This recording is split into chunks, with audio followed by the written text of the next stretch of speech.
to how to sell more. Today, we're discussing why you need PR with Paige Dungan. Paige was the head of public relations at Success Magazine for years, and today she's the founder of the Front Porch Collective. Now, what makes Paige so unique is not just her past in PR and all of her connections, but the fact that recently she's helped with book launches for people like Joe Polish, Tessa White, and Jordan Cohen. And with that said, I'm Mark Drager. Let's get into it. So Paige, when it comes to PR, I think that there's a lot of misconceptions out there. And so if we can just start with what I think is the question everyone has on the top of their mind. What is the difference between PR that works and what we all think of PR? Because I think of it as like, hey, I pay someone a lot of money, and in my mind, they're going to be my publicist. Like they're going to go out there and pitch me and get me stories and manage everything, kind of like, a movie star has. And then you go and hire a PR firm and you realize they don't seem to be really doing anything. Oh, no, it's so true. Like being somebody in PR, I don't like PR agencies myself because there's so many out there that charge a high dollar and don't have the results. So the difference between the good and the bad is this. The good is going to use PR as a way to convert to more leads and more sales. They're tactically going in and thinking about how media placements are going to convert into new audiences into your greater funnel. Bad PR agency is looking at things as kind of a one-hit wonder. Like they're not going in strategically asking you about like, what are your sales goals? What are your new product launches? What's your pipeline? If you don't hear those questions from a PR agency, run and run fast. So it's not enough just for, I mean, I get these on IG all the time, but it's like, we will get you the cover of New York Business Magazine or something. I don't know what it is. Okay, can I please, I'm so glad you're bringing this up because I want to call this out. Those are scams, fraud. Do not pay. If somebody says they can guarantee you on today.com, CNBC.com, the cover of that magazine, what they do is they will charge you, so you'll have to pay to have that coverage. First note, all of those types of coverage are earned opportunities, meaning you should never pay for them. You should be able to get them by connecting with the editors and journalists to get placed there for free. Second thing to note, if you do go with them and you buy one of those packages, it goes away. Your story is only up for max 30 days. And so you may be able to say as seen in, but it's ad space that they're buying and it goes away. Like it's not evergreen. So you're going to spend all this money to have coverage and then you won't have the backlink for months to come. I understand advertising, and I think we most do. I think we understand marketing and sales. And of course, social media is a big part of most people's marketing mix. So we're going to spend money to generate leads for advertising and buy placement. We're going to do marketing that's outbound and events. We're going to work those leads with sales or maybe cold call people. And then social media is this kind of catch-all for like, let's just put stuff out there. And there's content marketing and other things. How should we be thinking of PR in the mix of all of these things? Yeah, that's a great question. So I like to say that PR is kind of your head of communication for all of those things. So where PR starts is understanding your message, your story, right? How are you communicating to your buyers, your board members, your partners? That starts with PR. So before you even go into copywriting for an ad or for a new funnel, you need to start with PR because that's the message behind it. And so I use it as this thread throughout all of them to keep consistent messaging, but also it's creating authority in your product or in your brand. And do you, I'm smiling for all of our listeners because you're like, PR is the first thing. It makes sense. You're in PR. Like I'm a brand strategist and I would say brand strategy is the first place to start. So when you and I were batting back and forth some ideas about my own brand, which is what I love about being able to connect with you, and is that you're like willing to just like talk things out. What I noticed is I am very much an inbound guy. Like I come from the world of people have a need, they're looking for someone to help them, and then they're going to come and speak with me and maybe a bunch of other people, and I'm going to educate them and I'm going to work them through the process. And so I'm very used to people coming to me. And so I wrote all of my positioning and I wrote all of my backstory as if people kind of were a little bit aware of me already or aware of the need and they were coming to me. And then when I showed it to you, you were like, oh, no, Mark. No, we need to turn this into a pitch. Like, we need to get some excitement. We need to get some sizzle here. We need to. And it made me so uncomfortable. So when you talk about, approaching all things from a PR point of view, what I found most interesting was I think myself as a brand strategist would approach all things from saying the same things you're saying, but you're actually talking about like, how do we go out into the world and make you stand out and be different amongst a sea of stories that are getting pitched, right? Yes, you're exactly right. Because when you think about it, on average, a journalist or editor receives 100 plus pitches about products a day. So this is where it comes down to the art of how to create, like you said, that sizzle, that spark. Like, what problem are you trying to solve? And then your product is the tool to solve it. And that's what media cares about. And that's what, when we were working on your messaging, we kind of flipped it upside down because they want to know exactly, like, to the point and concisely, okay, I didn't even know I have this problem. You're presenting the problem, but you're also giving me the solution with it. And just to help listeners, so I'm a fifth generation. I hate to use the word entrepreneur because when I started my business in 2006, I was a small business owner. I was not an entrepreneur. And if you go back 4 or 5 generations, I can tell you my grandfather or my great great grandfather was not considering himself an entrepreneur. And so I felt like it was a stretch to be like fifth generation entrepreneur. I texted my mom. I talked to my grandfather, and I wanted buy-in to be like, would anyone be offended, you think, if I said this? And they were like, no, it's true. My mom ran a business. My grandfather built like a massive 9-figure business. My great grandfather built a huge business in Europe. And it was just like, you can go back. But now I was thinking fifth generation entrepreneur, what a hook. And you were like, no, Mark, this has to be like, how did this man learn 100 years of business experience before he was 40? And that makes me really uncomfortable because I'm like, I don't know what the answer to that. Did I really learn 100 years of business experience? I don't know. And that's the thing. I think people think of PR as like, we're stretching the truth, but all that we're doing is repackaging the truth. That's why I like to say, again, we're storytellers, and media wants to know the story. They can have any person come to them or any product to be like, this is the best new toothbrush to fight plaque. Well, that's not exciting. What was the innovation behind it? What was the why behind it? That's what's going to make it set it apart from all the 1,000 toothbrushes out there on the market. And it's just taking your knowledge and your expertise and just packaging in a way that sparks emotion. Because you know that in marketing, you know that in brand building, you have to tap into the emotional side of it. If our listener is coming at this and going, either one, I've hired PR in the past, it did not work. I've paid I get that all the time. I've paid the $5,000 a month or the $10,000 a month, or sometimes it's more. Sometimes like I've entered into the $50,000 a month thing, and it just was disappointing. So maybe that's it, or maybe you're like me. And honestly, I've never invested in PR because it's always felt like a luxury, like a nice to have. And yet the more I get to know you and the more I get to know business, I'm like, man, that's a luxury I wish I would invest in. Either we've come at this burned or we've never come at this before.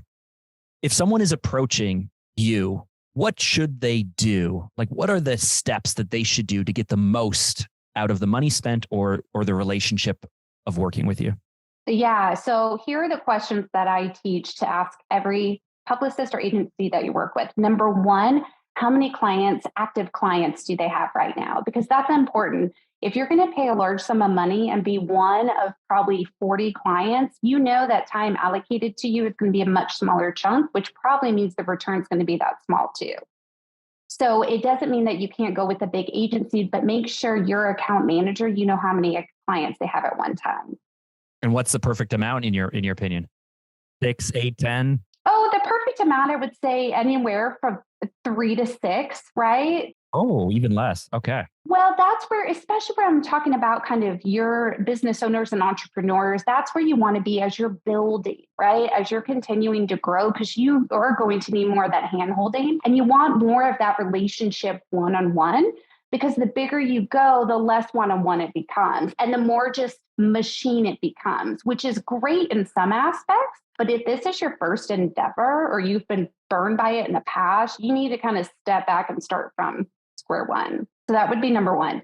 Number two, I would ask what their proven strategies are and placements they have in the past. Not just to tell you, I've gotten clients on CNBC, Fox News, ask for links and actual coverage, because I hate to say it, it is typical that agencies will inflate, not lie necessarily, but maybe their client got on ABC News. But that many times it was the client's relationship or somebody else that led them there. They might have helped with the execution. So ask for kind of that resume, if you will, and ask for like specifics. I'm laughing because we just talked about how PR is all about the sizzle in the story. And you're saying, I hate to say it, but sometimes PR agencies stretch the truth. I'm like, that's the nature of the beast. It is the nature of the beast. It is. And it's not that we are giving fake news out there. We are just making it more engaging and I hate to say in today's world, more clickable, if you will. And that's what you have to remember when you're entering in a PR relationship. And the third thing that I would ask for is an ROI on your investment. So what I mean by that is make sure you come up with monthly goals with your agency. Don't just pay the $5,000 and let it be a very broad statement. Make sure like, okay, I expect 5 podcasts a month, and agree, like you two will agree on it together, but those deliverables have to be crystal clear. And it's also important to know to communicate that, because some things take longer than other things when it comes to placements, but there's still attainable goals you can achieve each month, and make sure those are, like I said, as clear as the day, because that's where people start paying and don't see a return. And should you also be just having an open conversation around expectations of quality of placement? Because, for example, we both have a mutual friend who is my booking agent for my other podcast, for the Mark Drager Show. And I know that sometimes if he's working to try and book a very high profile, challenging, hard to work with guest, not because they're challenging, but because they're so big or they're so busy or there's just so much back and forth, I know that that's going to take a lot of time. So we have a conversation around expectations, because I'd rather have slightly fewer bookings that are really high profile than have him just go through the Rolodex and go check, check, check, check, check, check, check. Did it, done, it's fast. And so I respect that. I almost actually asked for like a credit system almost, because I was like, listen, like sometimes I just want volume. But there's other times where, like, if you tell me that you're going to spend the entire month getting this one amazing placement, this one amazing thing, and we both think it's worth it, just spend the whole month on that. Like how big would that be? How amazing would that be? So should you be having this conversation around expectations? You should, because there's different tiers of media, right? You have kind of, if you're thinking traditional, you have local, regional, national. Same thing with podcasts, right? There's the beginner, the middle, and the large podcast. And so you have those conversations. And this is also something you should ask for, is what is that media tracker? So and you agree to all the type of placements that you want. So to your point, if you want to focus on national media, that you're looking at least probably a 3-month lead time to land those placements. So what that would look like, or month, like you said, month 1 and 2 is all relationship building, seeding the story. Then end of month 2 is going into the ask. Month 3 is making it happen. And so it's all about expectations, because you need to know timelines, realistic timelines, and ask of the agency to give those to you. But it's super important before you even go to an PR agency, what is your goal? Like you said, if your goal is just, I want as many interviews as possible, I don't care, I just want to practice being interviewed and just start media coverage, amazing. But if you're looking maybe to grow your profile to the next tier, that's going to be a different strategy. And so it's making sure as a client, you're going in with a very known vision of what you want out of it. I remember hearing Cameron Herold. Many people know him from maybe Genius Network or Backpack COO. I remember hearing him back in 2007 or 8 speak at a keynote and talk about how PR impacted the growth of 1-800-GOT-JUNK. And I remember thinking at the time, oh, it's not just the story. It's not just the placement. It's the fact that you can then use that forever, as long as something kind of bad doesn't happen. Right. And so they worked so hard to get on Oprah. I think they worked for 3 years to get on Oprah. And I've actually had Brian Scudamore, the CEO and the founder of 1-800-GOT-JUNK, on my other podcast. And he kind of talked about it in his book too. But they worked for years to get on Oprah. But what that gave them then in like whatever it was, 98, 99, when they're on Oprah, I think it was something like 2008. They're still picking up at the phone and going like, oh, did you hear about us on Oprah? Of course no one heard about them on Oprah. I mean, that was like, I think it was off the air already. but they could use that forever. I mean, if you worked with Kanye, maybe that's not so good when suddenly he starts to tank his PR, that you don't want to use that anymore if you're Adidas. But if you work with Kanye, you could use that forever. And you can say, yeah, I worked with Kanye. And so what do we do once we get the placement? How do we make the most of it to make sure it's not just a one and done thing? Absolutely. So one, you take that placement and you extrapolate it across all your content, first of all. So you're using it on social, you're putting it on your website, you're using it in your email marketing. You put it in the signature line of your email where you've been featured and linked to it. Like you put it on all of your real estate. Number two is what happens when you get a large placement like that? It opens the door to more large placements. So as a publicist, what I do when somebody gets on, say, Good Morning America, I put that in my pitch. Most recently, he was on Good Morning America talking about blah, blah, blah, because media likes to see that you already have some type of authority about you. So the best thing you could do with getting a huge placement is use it for more opportunities. Because to your point, it's not going anywhere. And even if it was back in 2008, you don't have to put, oh, back in 2008, I was on Oprah. No, you have the stamp of approval. So put the logo on your website. Like I said, put it in your signature. But then most importantly, use it for more press opportunities. You just reminded me of something I read the other day on Reddit talking about whether people check grades when you go to college or university.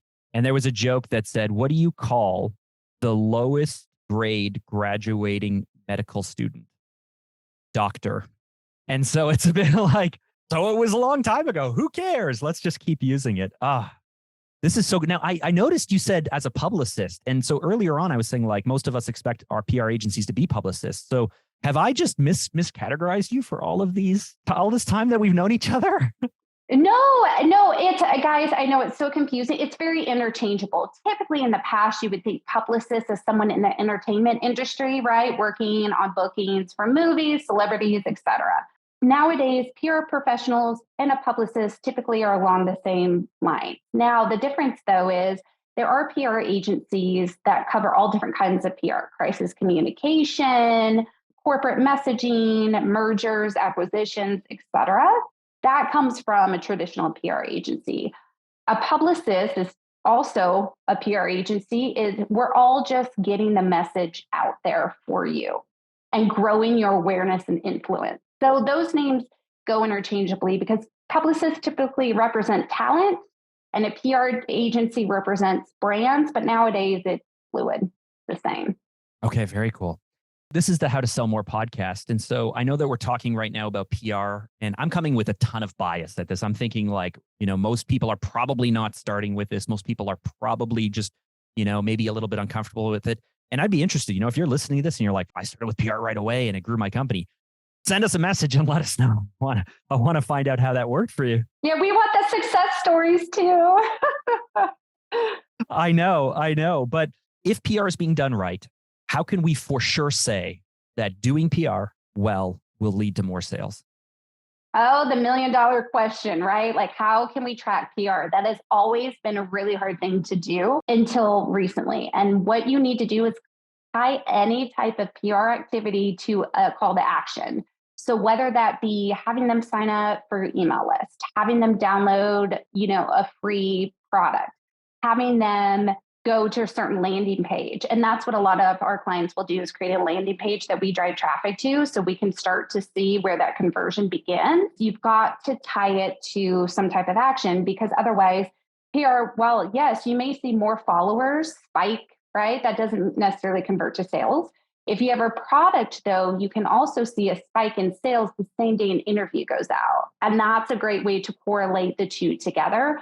But if you really want a black and white answer, you need to tie it to some type of specific action different from all your other marketing, right? So say your marketing lead is into this one funnel, this one downloadable, create a special unique offering for your PR initiatives. And that's the clearest way you'll be able to see kind of that conversion and move through your funnel to the purchase. Amazing. And can you do like co-branded stuff? Could you, like if you're developing this landing page, let's say that you get on Good Morning America and you know that you're going to get a placement on GMA, you're going to get traffic and people say, where should you go? And you maybe create a custom URL that's really catchy and easy to understand. And you send people there on that landing page. Would it make sense to be like, hey, Good Morning America viewers, and like just go ahead and just like lean into it? Yes, absolutely. So personalize your page based on your placement. So if you are doing those like national placements, create a special offer like, hey, Good Morning America, we love that you caught us at the 7 a.m. hour. Here's 10% off our product just for you, right? Give them a customize, you're speaking to them, you know where they came from, because they're going to automatically feel that relatability with you and move to a purchase. So that's a great point, Mark. Yes, you're already a PR pro. What are you talking about? Well, I mean, I've been marketing for 2 decades, so I've been around watching you guys do stuff. I have two more questions for you. The first is, can we talk about integrations? So back when I used to do these really large campaigns with clients, there was the advertising, as I mentioned, we would buy placement. There's of course organic, maybe you're going to do content marketing or other things to try and just drum up stuff. And PR is great. I always kind of consider PR as like an organic, like most of us know SEO, it's the organic side, but then there's the integration. There's we approach, Wall Street Journal, and we say, we would like to work with you and we are going to pay for something and we are going to work together on some kind of advertorial or some kind of paid placement. And we are going to embed our message. But Wall Street Journal, you guys are going to do all the work. Like you guys come up with a story, you guys do the work, you guys do everything. And we're just kind of paying to work with you. Is that a route that most people don't realize they could take? Absolutely. So, and that's actually PR is changing quite a bit, especially the past 2 years. So we call it pay to play. And that's pay to play placements, exactly what you're talking about. You go to Forbes, you pay for an advertorial, and it can be on all different types of multimedia campaign, but you're going to have something online at Forbes.com, right? They will have some type of capture for you, and you're paid to do that. Now, it used to be frowned upon in PR if you did do pay to play integrations like that, because it was all earned opportunities. And it was like, okay, if you have to pay for press, that doesn't actually mean it's a credible story. When you're looking at it through the lens of journalism, right? Like true journalism. Nowadays, media brands have to make money and they're struggling. Ad sales are down, team members are down. So here comes the rise of pay to play. And so it is not as poo-pooed, if you will, as it was years ago. And so there are very credible ways to do that, like you said, with Wall Street Journal or anybody else. The key, though, is going directly and doing it with that media brand. Don't go through a third party, like somebody reaching out on Instagram. Reach out to them.